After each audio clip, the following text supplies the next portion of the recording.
Good evening, virtual visitors. My name is Shakia Gillette. I'm the director of the African American History Initiative here at the Missouri Historical Society. Welcome to our program and thank you for joining us this evening. Before we get started, we would like to thank our members, donors, and supporters of the Zoo Museum Tax District. Thank you so very much. The history of the women's activism in St. Louis began long before 1920, when Missouri ratified the 19th Amendment and gave women the right to vote. Women have always been fundamental, but often a forgotten part of St. Louis's past. In some respect, women are often portrayed as secondary characters in the formation of the city, but were actually key to the establishment, survival, and growth of St. Louis. Beyond the Ballot, St. Louis and Suffrage showcases and identifies the women who made the impact in St. Louis and the suffrage movement before gaining the right to vote in 1920. Tonight's presentation is in conjunction with the opening of this exhibition, which opened on August 1st.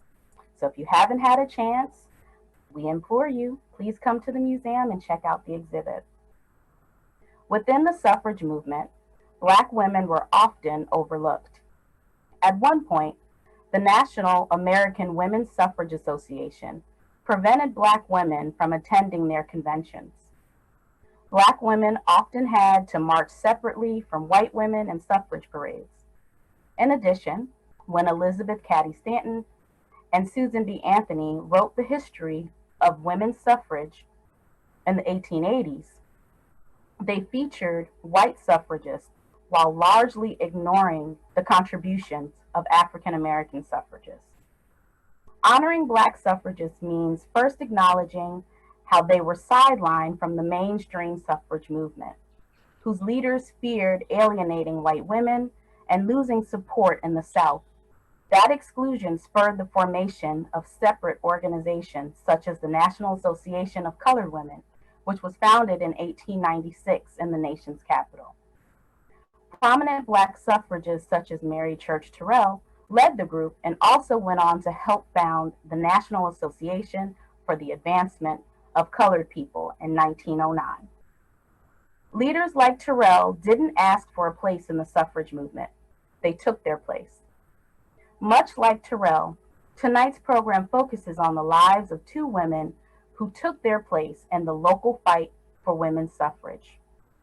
Tonight's program will run for about 75 minutes, which includes a presentation and a brief discussion and a 15-minute Q&A. For your convenience, you can submit questions through the Q&A button in your toolbar, and in order to streamline the process, we would prefer if you just held on and wrote your questions in when we ask. Tonight, we are pleased to welcome Miss Etta Daniels and Shelley Morris from Greenwood Cemetery as our featured speakers. At this time, I'm going to turn the microphone over and kick off the program with Etta Daniels, who serves as the head historian at Greenwood Cemetery. Thank you, ladies, for joining us tonight. And I am going to turn off my camera so we can focus on your lovely faces. Good evening, everyone. I'd like to start off by introducing you to a lady whose history has gone largely unknown in the city of St. Louis. However, she certainly had an impact on women's suffrage. Her name is Lucy Bledsoe Gilmore. She was born Lucy Rack on November 12, 1872 in St. Louis County, Missouri. Her parents, Anderson and Charlotte Warfield Rack, were farmers, and Lucy was the fifth of their 8 children. Lucy spent all of her childhood years in rural St. Louis County, but moved to St. Louis in the mid-1890s. At the time of the 1900 census, 27-year-old Lucy Rack lived in the home of St. Louis banker William Thompson and his wife Ethel as one of 2 household servants. According to the census, Lucy was not married, had no children, and could read and write. In 1904, 2 things happened that would have a lasting impact on the course of Lucy's life. First was her marriage to Grant Bledsoe. Grant was a Pullman Porter, a member of Washington Metropolitan AME Zion Church, a Prince Hall Mason, and a member of the Knights of Pythias. Because of her marriage to a Mason, Lucy was invited to become a member of the Heroines of Jericho, a women's Masonic affiliate. The second thing that happened was the third annual meeting of the National Association of Colored Women, which was held here in St. Louis in 1904. Addresses by St. Louis member of the NACW, people such as Susan Paul Vachon, Haiti Campbell, Mary Ford Pitts, and Maria Harrison would help her shape her opinions on local women's issues, including voting rights. As years passed, one of the things that defined the lives of women in the early 20th century remained missing from Lucy's life. She had no children. She and Grant had settled in one of the lovely three-story Victorian houses that lined the north side of Morgan Street between Ewing and Garrison. But with Grant away from home so often, working as a Pullman Porter, and no children to care for, Lucy began to take in boarders. Her extra income and her farm girl frugality gave Grant and Lucy the financial ability to purchase their own home. Bear in mind that this is still early in the 1900s. Many, if not most women of that time would have been content to scrub the marble steps that led to the front door of their somewhat dated Victorian homes. They would have spent their days cleaning and cooking and tending their gardens, but not Lucy. As time went on, it was clear that she had found a different path, a different life path, and it was even more clear that she had found her voice. In 1912, the St. Louis Globe-Democrat reported that Mrs. Lucy Bledsoe, as chairman of the Women's Home and Foreign Mission Society, addressed a group of 200 at the luncheon meeting of the 23rd annual session of the Missouri Conference of the AME Zion Church, which was being held at Washington Memorial Church here in St. Louis.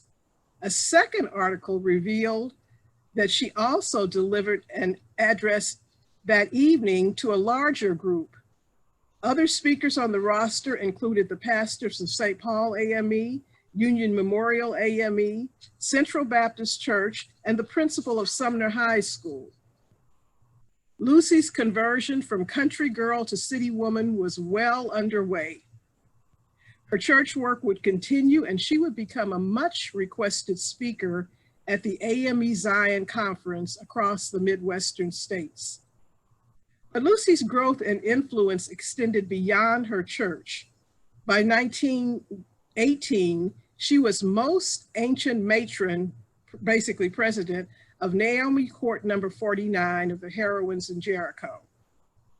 In an article celebrating the 30th anniversary of the Naomi Court, the St. Louis Argus reported, among other things, that Lucy had a host of friends who supported her many efforts.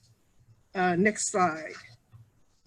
But it was in the 1920s, after the ratification of the 19th Amendment gave women the right to vote, that Lucy's courage, power, and influence became most visible and most recognized.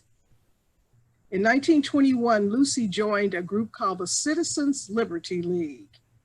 The organization was composed largely of Black men, and its goal was to support and elect Black political candidates. There was, of course, a women's auxiliary, which was headed by Mrs. Grant Bledsoe. Considering the time and the opposition to any meaningful Negro progress, the League's efforts were surprisingly successful. Through their work, the first member of the Missouri legislature, Withal Moore, a Black justice of the peace, Crittenden Clark, and two Black constables, Tom Turpin and Langston Harris, were gained office. One of the things that I noticed while taking a look at the League was the constant, visible and often outspoken presence of Mrs. Grant Bledsoe. When Charles H. Nagel, United States Secretary of Commerce in the Taft administration, spoke in St. Louis, advocating equal justice for all races, Lucy Bledsoe was in attendance. When the Republican Party refused to add Blacks to its slate of candidates for political office in the city of St. Louis, it was Lucy Bledsoe who spoke out most vigorously against what she called a corrupt system. When a candidate supported by the Republican Party for political office in the city proved to be less than supportive of equal voting rights for Black men and women, it was Lucy who warned the sitting mayor, no less, that unless he used his influence to rid the party of that candidate, he would be putting himself in political jeopardy. She said, Republican bosses might handle the Negro men, but women have a mind of their own and will vote accordingly. When evidence of bribery by the Republican Party was brought before the League, Mrs. Bledsoe made it public, and she denounced those who would tie a $5 bill around one wrist and get 100 others to follow them to do the white man's bidding, her words. Lucy spoke truth to power. In fact, Lucy often seemed to speak when the men of the Citizens Liberty League could not, or perhaps in fear of losing their livelihood or worse, did not. Tragedy struck Lucy in 1922 when Grant Bledsoe, her husband of 18 years, died at age 49. Grant's death and Lucy's marriage to Isaiah Gilmore in 1925 would be factors that would lead her to become involved in one of the most important labor movements in United States history. Next slide. Like Grant, Isaiah was employed by the Pullman Car Company as a porter.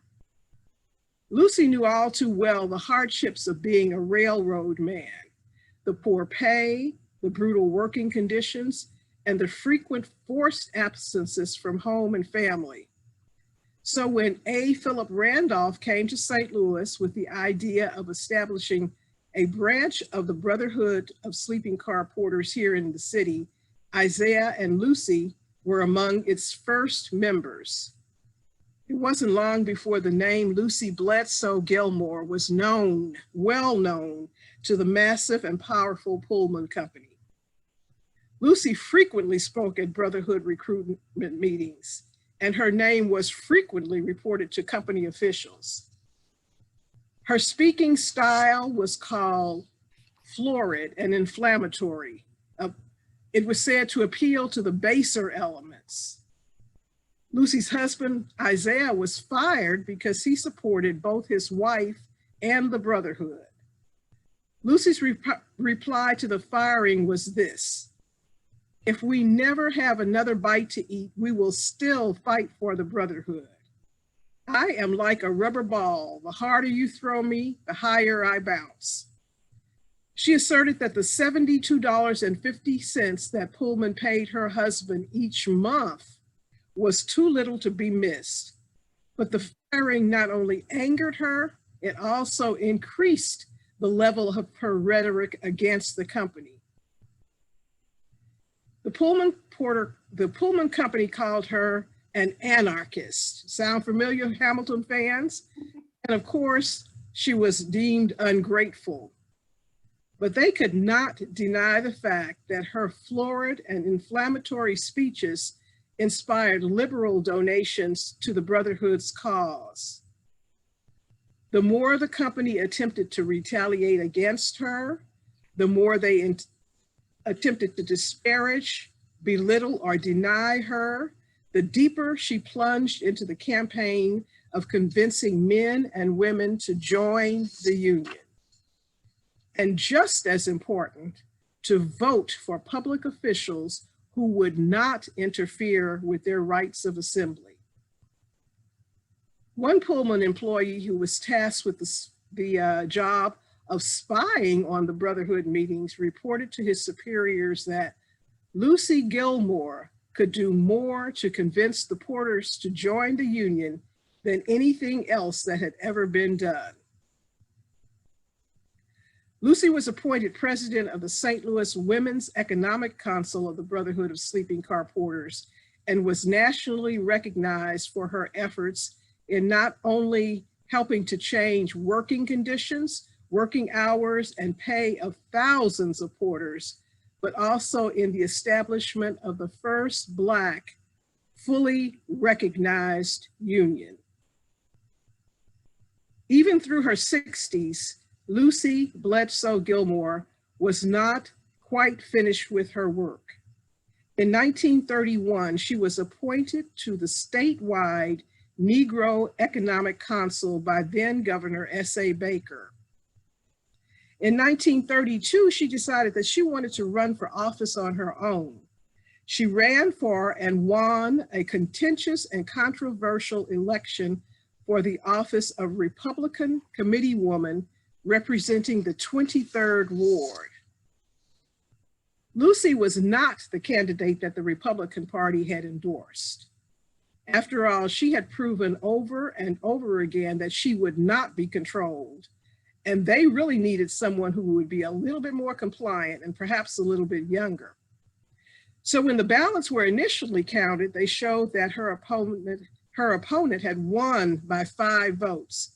But Lucy was not having that. She demanded a recount, which determined that in spite of the fact that her own party had not supported her, she had actually won by 27 votes. In 1938, she represented St. Louis at the National Convention of the Women's Economic Councils of the Brotherhood of Sleeping Car Porters in Chicago. And if I could have that next slide, this is the only other picture that I have ever found of Lucy. That is A. Philip Randolph on the end, and Lucy is the second woman over from him. In 1939, she was a delegate to the state convention of the Missouri Association of Colored Women's Clubs. Lucy's courage and her willingness to speak truth to power had been the most enduring quality of her long career. She had come of age at a time when women could not vote, but once enfranchised, she used the power of the ballot box with vigor and determination. Through her church work, her Masonic court, her affiliation with the Women's Council of the Brotherhood of Sleeping Car Porters, her membership in the Missouri Association of Colored Women's Club, and her political career, she had proved time and time again that women truly understood what it meant to be a voter. Lucy Bledsoe Gilmore died on May 19th, 1953, and is buried at historic Greenwood Cemetery in St. Louis, Missouri. And this, of course, is the picture of Lucy Bledsoe Gilmore. Thank you.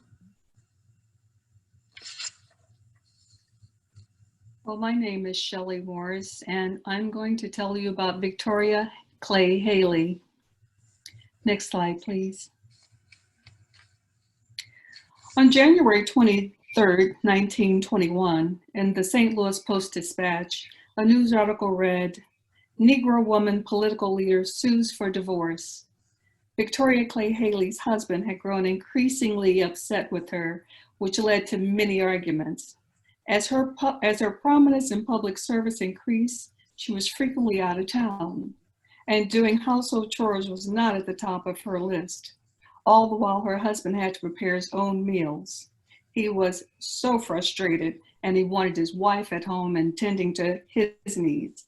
But for Victoria, being a housewife was not in the cards. Victoria wanted to help African Americans to achieve a better life for themselves. Like her predecessor, Haley Quinn Brown, she believed in the possibilities of people, especially women. We could do more than be a laundress or a cook if we simply were given the chance to educate ourselves and to have the desire to want more for our lives and for the lives of our children. Victoria Clay was born on January 1st, 1877 in Macon, Mississippi, to Samuel and Shelley Clay. After divorcing her husband in 1891, Shelley Clay moved her family to St. Louis. Victoria went on to graduate from Sumner High School in 1895 and later from Sumner's Normal School in 1897. She continued her education at Illinois Business School, and for a year, she received private lessons at the Perry School of Oratory. For 4 years, she taught school in the St. Louis area, and she loved it.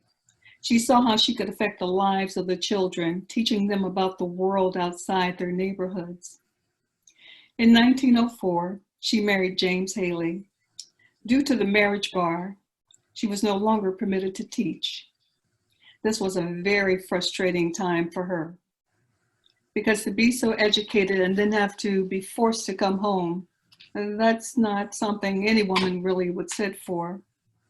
Most Black women were usually hired for service work, such as cooking and washing. Next slide, please. Which also meant lower wages. She was so much more than this. She got involved with her community and her church, St. Paul AME. Her church had planned to play a huge part in the African American participation in the 1904 World's Fair. Members of the National Association of Colored Women's Clubs had held their convention here in St. Louis and looked forward to participating in the World's Fair. However, as a test, Hallie Quinn Brown sought employment at the fair and was refused. She was told the colored were not welcomed here. Next slide, please. Thank you. Margaret Murray Washington, or Booker T. Washington to some, Mrs. Booker T. Washington to some, was the president of the Southern Federation of Colored Women. She and members took the stand to boycott the fair due to the discrimination. A vote was passed to abandon all plans of participation. You see, since the Civil War in the St. Louis area, Blacks had acquired 1.5 million farms and homes. Church properties were in excess of $40 million across. At the largest event to be held in the world, our presence at the fair was being denied. Although we were deprived of the opportunity to partake in this historical event, we as a group, and I mean there were a lot of us during this 1904 time, we decided to celebrate at St. Paul's AME Church. Victoria was significantly aware of the issues of the African American. Something had to change. Encouraged by the power of being surrounded by so many strong women, she believed she could help make a difference in the lives of the women and the girls of St. Louis. Next slide, please. She was among a group of African American women who wanted to establish a branch of the YWCA specifically to address the needs of women and girls in the community. In 1911, with Arsania Williams as president, Victoria was elected as its first vice president of the Chapman branch, which later was renamed to the Phyllis Wheatley branch of the YWCA. Governor Herbert Hadley appointed her to the Board of Commissioners for the State Industrial School of Incorrigible Negro Girls. She served 2 terms. Again, she believed she could effectively change the station of a person's life if they were simply given the right tools. To push this point, she wrote articles for the St. Louis Afro-American. She became a noted elocutionist and often gave lectures about the power of the woman's vote. She received several accolades and awards and was presented at the National Negro Press Association for her writings. She didn't stop there.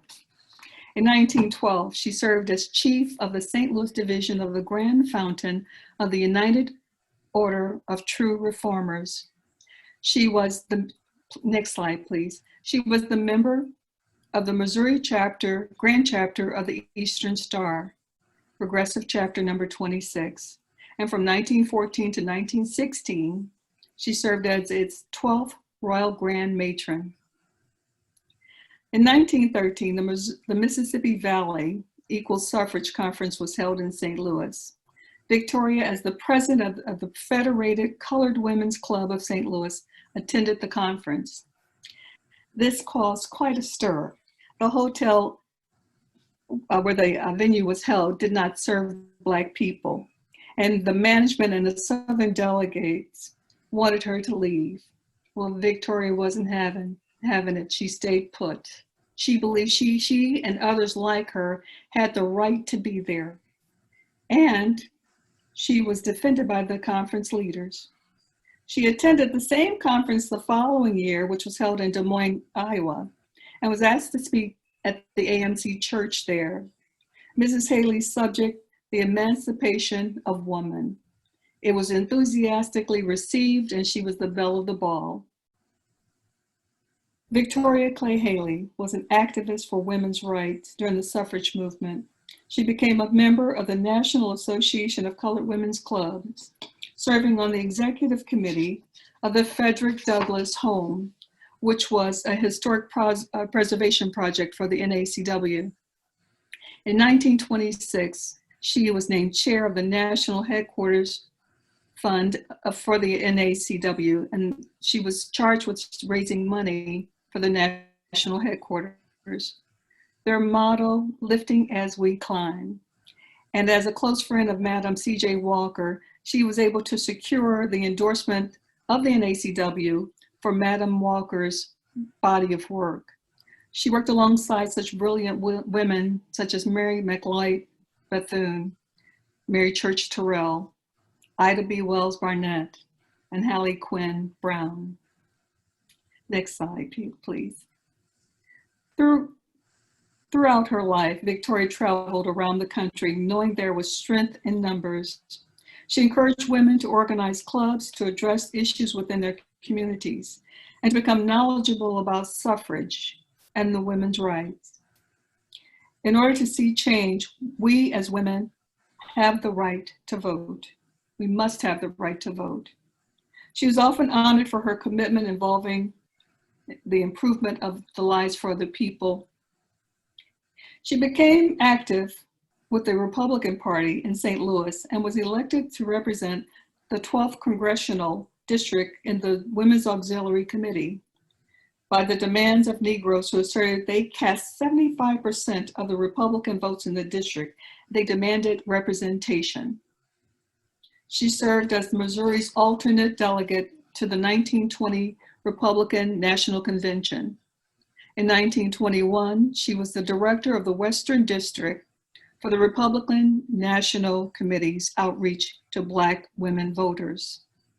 As a suffragist, she felt it was her duty to educate Negro women about the power behind their vote.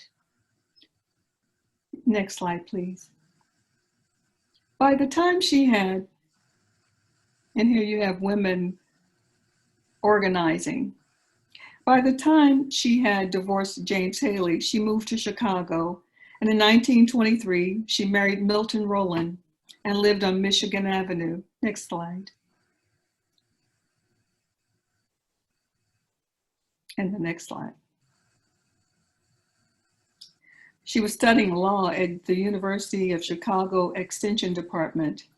In 1926, Victoria Clay Rowland joined the executive board of the Douglass National Bank of Chicago, next slide, which was the only African-American bank with a membership to the Federal Reserve. In Chicago, she returned to teaching, never missing an opportunity to talk about the importance of voting. The 19th Amendment gave African-American women the vote in name only. Our fight was just beginning. Injustices of segregation still prevail throughout our country. Jim Crow laws weren't abolished until the Civil Rights Act of 1964 and the Voting Rights Act of 1965, long after all these trailblazers were gone. By 1943, records show Victoria and her husband, Milton, living in Pasadena, California. In 1944, Milton passed away at the age of 69. Next slide. The last record I could find of Victoria Rowland was in 1948, residential directory and the voter registration.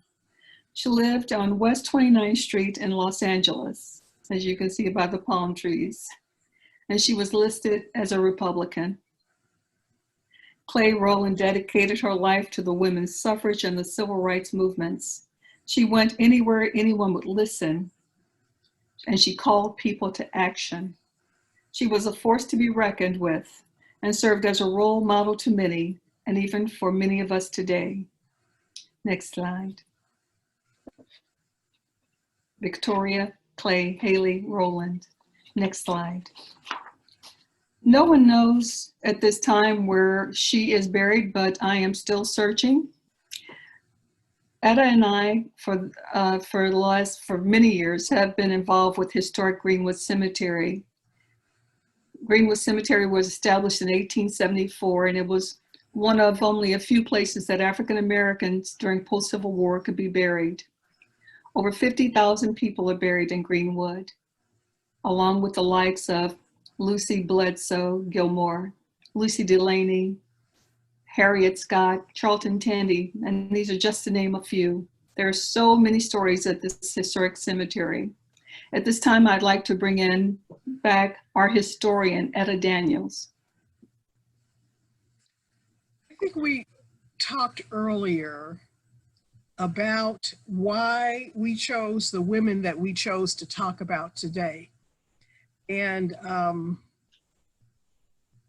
for me, I sometimes wonder if I chose Mrs. Bledsoe Gilmore or if she chose me. I happened to run across her picture in a 1918 copy of a newspaper, and for some reason her picture just simply impressed me. And then I began to bump into her at every turn, it seemed, Greenwood burial records being one example. And Greenwood burial records, I think the importance of Greenwood burial records cannot be understated, because a lot of the people who have sort of disappeared into history, we find simply through our studies of the burial records. Sure. Lucy Gilmore, to talk about what she has meant to St. Louis, I think I would have to start with the fact that she was just an ordinary person. A lot of the suffragists, a lot of the people that we think of as suffragists were a part of a very, I would almost say, elite group. Mm-hmm. These women who were graduates of Sumner High School, who had taught school, who had married professional men, and who had a foundation and a background that people like Lucy Bledsoe simply did not have. Mm-hmm. Admire her, though, because despite the fact that she was not advantaged, she did what she needed to do. Her first struggle with the League, the Citizens League, is almost classic and almost reflects the types of struggles that we're seeing today. And also reflects some things that we tend to forget as far as history goes. A lot of times men could not speak out. Men would lose their jobs. Sometimes men would lose their lives.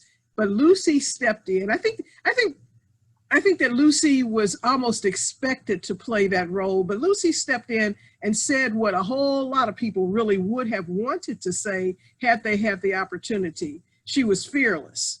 She was absolutely fearless. She confronted the power structure, and the power structure recognized that she was a force to be reckoned with. Mm-hmm. I admire her, but I also think in terms of what's happening today. As a matter of fact, just listening to your presentation, thinking mm-hmm. my presentation, there's so many points that were we to line up 1920 and 2020, we're talking the same thing. We're We talking really are. the same We really kinds of are. issues. Yes. We're still dealing with those same issues, and it's really a concern when you see what's going on today. I mean, things that should have been resolved by now, by 1964, 1965, those things were Right. put in place.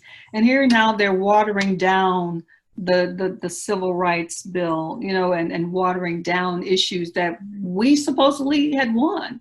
Right.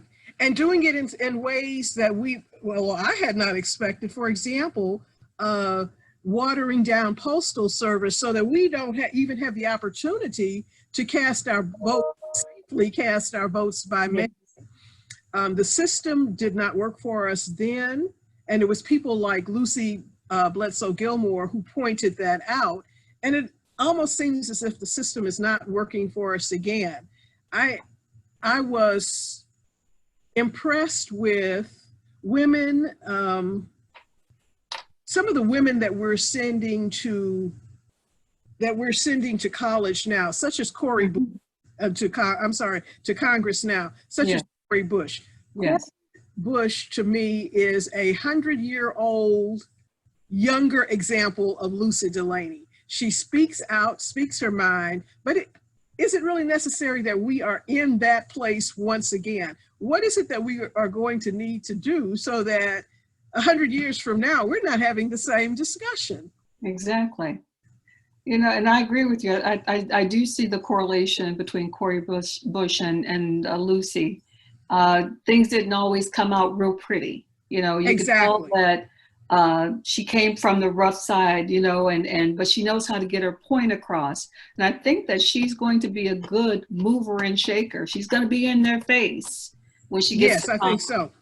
You know, the one thing I liked about, I did like about Victoria was that not only was she active at home trying to make a difference, she saw that there was something beyond St. Louis, that there were others around the country that didn't have the organizing or the women's clubs that were necessary. And she knew that there was power when there was a group of women, collectively a group of women. You know, you couldn't help but hear them because they were there in mass numbers. Mm-hmm, and so she went around the country helping to people. She'd be gone for weeks, you know, and I could see how her marriage probably was on life support because she was always gone. But she knew that there was something greater beyond herself that she had to address. And there were so many of us that needed that. Seeing the young girls being placed in those homes, not being given a chance ever. And so she knew that there was a way she could change some lives. And just like Lucy, what I noticed that both ladies were without children. Without children, that is interesting, isn't it? You can't do this kind of work. Oh, well, you can. Let me rephrase that. You can do this kind of work, and a lot of women will, and they'll bring their kids with them. But as single women or women that don't have children, they can commit these crazy hours or travel all over everywhere to do the work that needs to be done. And oftentimes I would think that Lucy Bledsoe had to travel or she had to spend late hours trying to prepare for some march that they were getting ready for, or Victoria Haley, you know, she had to go off to Florida to talk to a women's group and to help them organize. And when you have a family, it's very difficult to leave because your family should be number one on your list. And so being without children, it did afford them the opportunity to donate to others. She was the mother to many. Exactly. One of the things that I really loved about Lucy Gilmore was her willingness to speak truth to power. Yes. Did not ever hesitate. She did not back down. She did not back up. She said, this is the situation and someone needs to do something about that. And she chose to be that someone a lot of the time. I think that one of the things that impressed me was that she was a farm girl from St. Charles County. She was probably in her early 20s when she came to St. Louis with little or no education. She began her working career as a servant in someone's home, and within 12 years, she was giving major speeches. How on earth did that happen? She was not a part of the elite, as I said before. But there was something in her that said, this needs to be done. And that's the same type of thing that I think I'm seeing with our younger people now. I've told a couple of people here recently, like, this is really just is a different world. It almost doesn't appear to be the world that I was born into, but I am so glad to see our young women and our young men standing up and saying, no, this is not right, and you need to cease doing this. And that's the bottom line on that. We are seeing changes. You know, the Me Too. We are seeing change. I think about the Me Too movement and how these young people are coming forward and saying, "Not me, never again." You're making these people responsible for their acts, and they're speaking out against it. And so not just that, but just so many things that the young people are doing now that really I'm quite proud and glad to be living and seeing these things happen. It's just like in the 1900s. I know that it was an exciting time to be involved or in the middle of everything, because it was so much to fight for and so many injustices that were happening all around us. And to see these various dynamic women come forward and to push and to be out there in the forefront, you know, Mary Church Terrell, Mary McLeod Bethune, and just push and push until we had our rights, and continue. And what makes me angry is the fact that these things were so hard fought, and and they're trying to take us several steps back now. And it's important that we hold on. And like you say, during this women's suffrage, especially for African American, it reminds us of the work that still needs to be done. Exactly. And the work that has been done. And for our audience, I would say this is one of the reasons that I think that Greenwood Cemetery is so important, because we make every effort to present that history to people on a continuous basis. And it is not very often that you have a historically African-American cemetery that is on the National Register of Historic Places right in your community. I would encourage people to come out and just talk to. Let us tell you the stories that we found now, and let those stories inspire you. Teach those stories to your children. Make them understand that, for one thing, what they're doing is not absolutely new. It is a continuation of a struggle. Actually, it's a continuation of a struggle that began in 1619.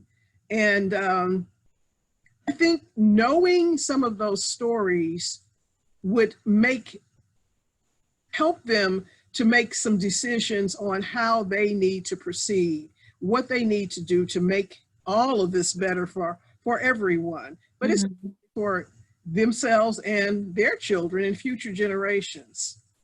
So come on out to Greenwood. Come on out. Yeah. And there's Miss Shakia. Are we past time? No, you are doing wonderful. I was just popping in to say thank you, and I wanted to make sure that we opened up the floor to questions from our audience participants. But I also wanted to say, man, I learned so much. I'm actually a member of Washington Metropolitan AME Zion Church. So to learn about Lucy Bledsoe and her connection to the church and how active she's an active Zionite was really thrilling for me. And actually, I'm going to text my pastor in a little bit to say, hey, you got to come back and watch this STL live presentation.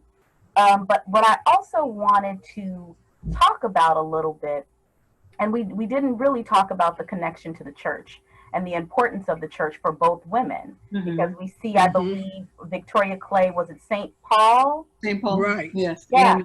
So that connection that definitely played a role. I do remember seeing in some research that oftentimes meetings would be held at church. Oh, So that Exactly. community connection for both women was definitely ever present in each one of their Exactly. stories. exactly. And we just learned so much about them. I wanted to ask you, is there anything else that you'd like to share with our audience just about their lives? Or Miss Etta, I know you were talking about what brought you to researching Lucy, but can you also tell us a little bit about the research process itself? I know a lot of people may not be familiar that you all actually recreate obituaries for people that are buried at Greenwood. So if you Do. could just talk a little bit about that process and what that was like specifically for this presentation. Not only this presentation, in February of this year, we were able to present 28 stories, a different story each and every day about an African American buried in Greenwood and their connection to St. Louis history. Now, for this specifically, oh, I just lost my train of thought with that. We do that a lot. 28 Yeah, people, 28 people for Black History Month. Yes, 28 people for Black History Month. We impressed ourselves. we did. We did. That was a lot Yeah, of work. yeah.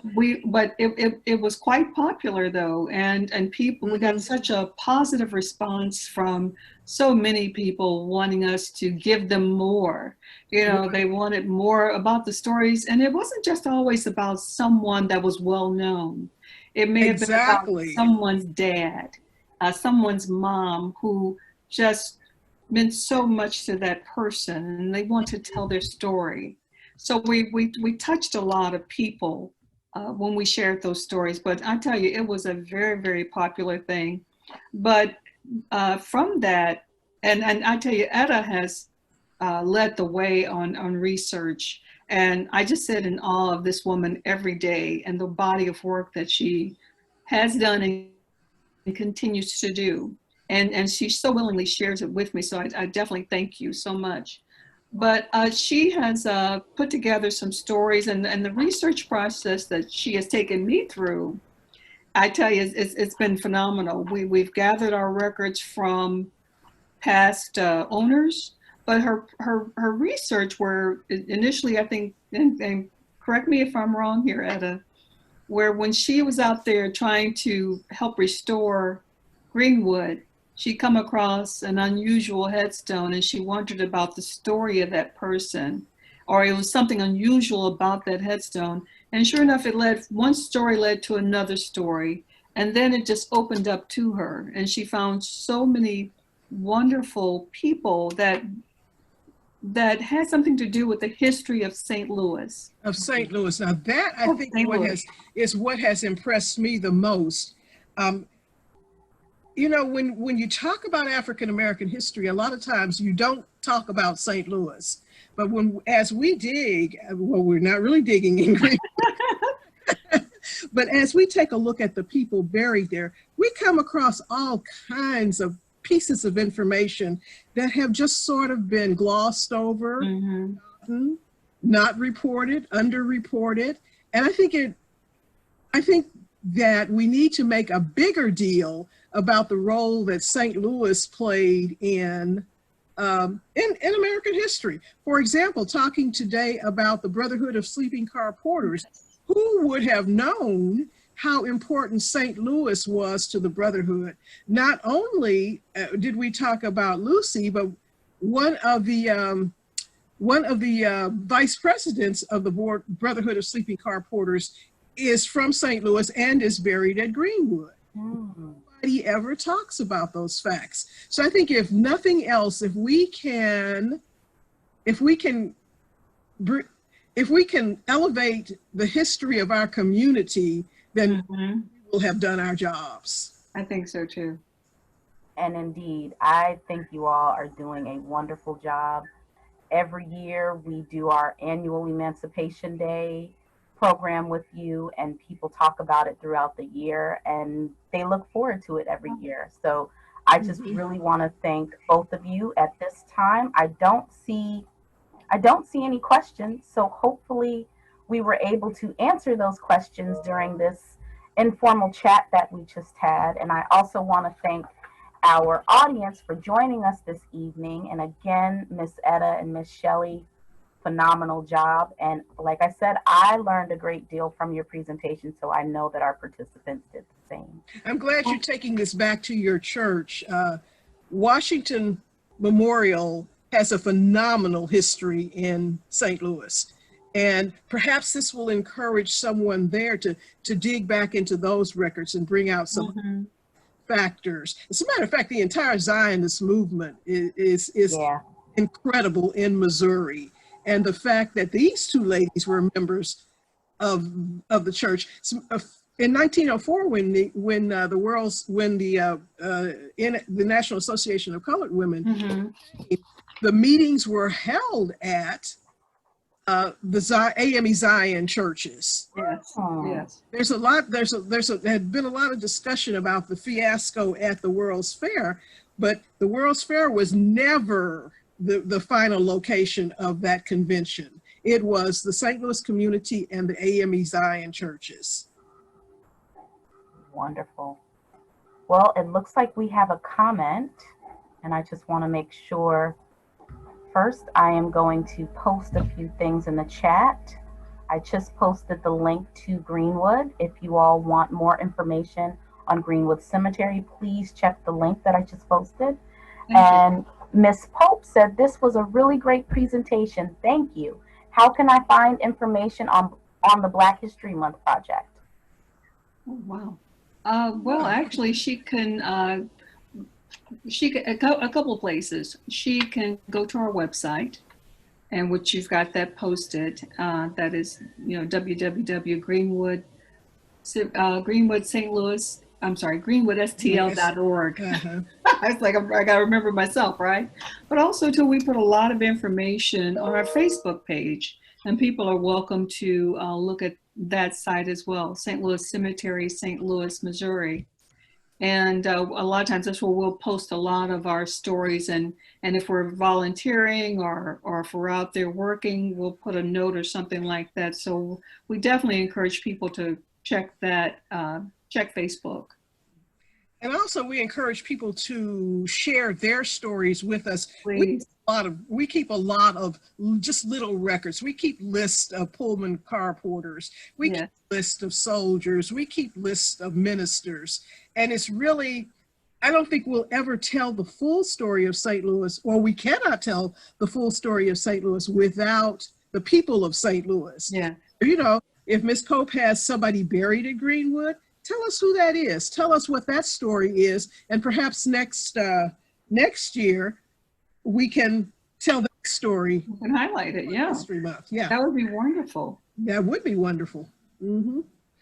Shakia, we'd like to thank you and Missouri Historical Society for always opening your door and your hearts to us. It gives us an opportunity to share our stories, and we just appreciate you and the organization so much. So please pass along our thanks to everyone. Shelley, you make us look good. Thank you. No, thank you. You have been an integral part of the African American History Initiative, and I greatly appreciate your expertise and the time and attention that you pay to the stories that you educate this region with. So ladies and gentlemen, let's just thank our two presenters, Ms. Shelley Morris and Ms. Etta Daniels. Also, if you're interested in supporting MHS through a membership, we would be so grateful to have your support. Please visit our website for more information. And as always, your feedback is extremely important to us. There should have been a Kobo Toolbox survey that popped up in a separate browser when you open this link. Please be sure to take that survey and let us know what you thought about tonight's program. Once again, ladies and gentlemen, thank you for joining us this evening. If you're interested in joining us for another program, please also visit our website and look up the STL History Live series so you can learn more about our upcoming programs. That actually concludes everything for this evening. Unless we have any more questions or comments, I'm going to do one last check in the Q&A. We're all clear. Miss Etta and Miss Shelley, thank you so much for being You are so welcome. Thank you so spending your much. evening with us. Have a good evening, everyone. Thank you.